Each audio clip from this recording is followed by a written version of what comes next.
so the first couple songs, good grief, I just won't feel like solidified on anything.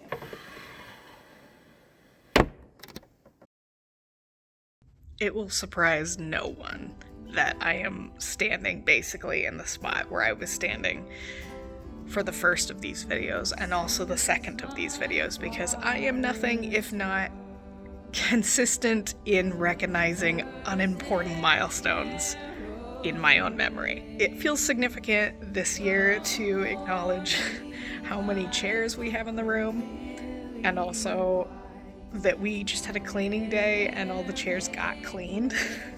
It's just nice.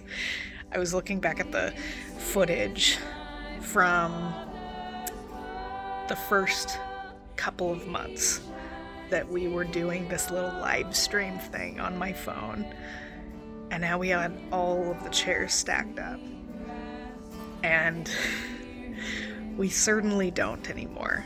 One thing that I didn't anticipate 3 years ago was how making our church service accessible for the people who couldn't be present in person would turn into such an important element of our community. We do have a group of people who exclusively watch online, and for those people, a lot of whom can't be in this building because of physical distance, or they aren't able to travel because they don't really leave their homes. It's such a blessing, and I don't use that word lightly. It is such a blessing to have resources that connect people online to the people here. It's been a little over a year since we came out as an affirming church, and as a member of the queer community, it has been more and more meaningful to watch as a community that I love very much and have been a part of for over 5 years now has become more clearly a place where other people like me can just express themselves and live as they are. Anybody remember what it was like back in March of 2020? Can you remember that far? Yeah. Back then, we'd heard of this thing called COVID-19. It was this new virus. We didn't really know what to make of it at first. It was all a little bit confusing. We weren't sure how to feel about it. We had no idea what to expect or what exactly was coming. But then there was that Saturday night. I don't know if you remember this. I remember it vividly. We were watching the news on Saturday night. We found out the virus was here. So around here, we did the only thing we thought was appropriate because we didn't know what was appropriate, so we canceled worship for the next morning. Right there, it was like 10:15, 10:30 at night. We made the call, we canceled worship because we didn't know what to do, right? And then the next week, we figured out how to live stream. So Emily and I did a live stream sideways. Most of you remember that. People are watching so we kind of figured it out, and then Justine and Emily put their thoughts together, and they figured out how to do a live stream reasonably well. And then as time moved on, it got way better. Remember when we had me looking like Al Roker? We had the weatherman thing up there. We had a TV. It's fantastic. So then we thought, you know what? This is only going to last a couple of months because everyone thought it's only going to last a couple of months, and then we'll be back to business as usual, right? We were all pretty confident of that, and we all know how that worked out. Then we figured out how to move a sound system outside on the east lawn. We had worship outside, and that stunk. I'm gonna be honest with you, I hated that. It was great for us to be together, but we were still out there, we were still social distancing, we were still wearing masks. There were some days where it was hot. I was sweating before I got up to teach, and then it was really sweat, and I was worried I was gonna get electrocuted. So we were out there, and then that worked okay for a while. By the way, we still live streamed while we were out there. Oh my goodness, we figured out how to do that too. Emily and Justine, geniuses. I had nothing to do with that, by the way. But then it got cold. Then we set up the chairs in here, socially distanced. We gathered together, we live streamed, we did the hybrid thing, we all wore masks, we stayed 6 feet apart, and we did that for a while. It was weird. In the middle of all of that, we grieved.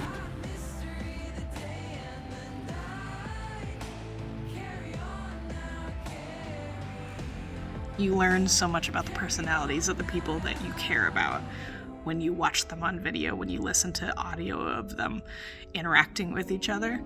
And church is supposed to be fun. Church is supposed to be a healing and restorative place.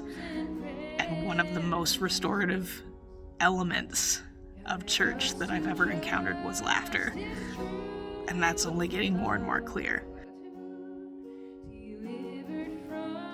I also didn't anticipate when I started making a weekly meme video series that laughing as a church would be something that connected so many people to Renew.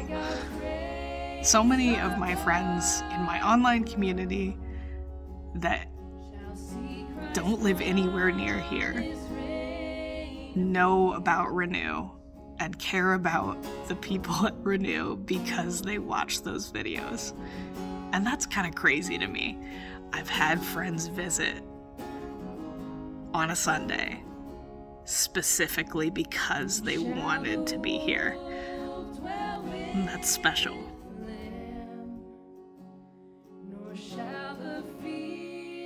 I find myself thinking of memories, sound bites, and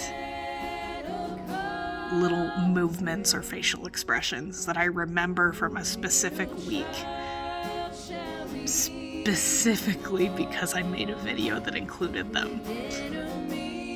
And that's just something I get to keep forever.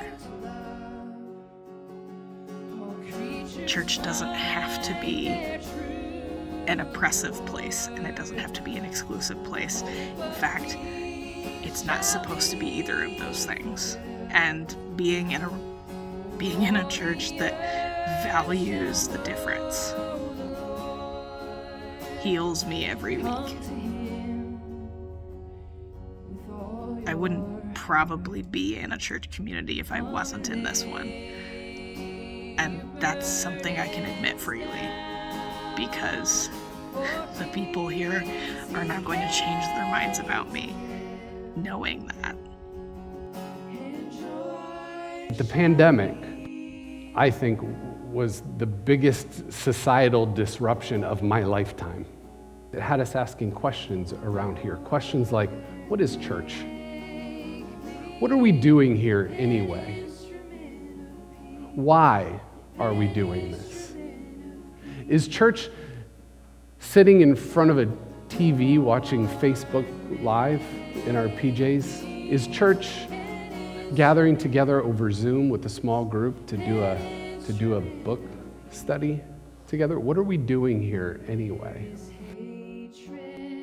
And as we continue to serve in the community of Ames and learn more about the people around us, it matters so much for us to be able to continue to gather here and talk about what we learn and invest our time and our resources in those places. And I think that hidden underneath that major disruption, there was an invitation from God. I think there was an invitation to rethink. There was an invitation to reimagine, to evolve, to change, to grow. I think there was an invitation from God to ask the most basic gut level questions about what are we doing here and why. And if I'm honest, I think we did okay answering those questions. At the end of the day, we are only going to continue moving forward and outward That's the goal, is to continue to make this a place where more people feel safe, more people feel welcome, especially when they haven't felt welcome in a church in a long time or ever. And if someone has a problem with that, they probably just aren't going to be here. I can say with no doubt in my mind that Renew has been and continues to be the safest place I know for me. And all I want is for more people to know that and experience that, no matter what that looks like. And we're only going to continue to do what we need to do to make that happen. We're just going to, let's do the last chorus. How do you put that on your website? Like try to, or Renew Community, we are not glamorous, we simply are. Like print that on a koozie and hand them out at the 4th of July parade. We're not glamorous, we simply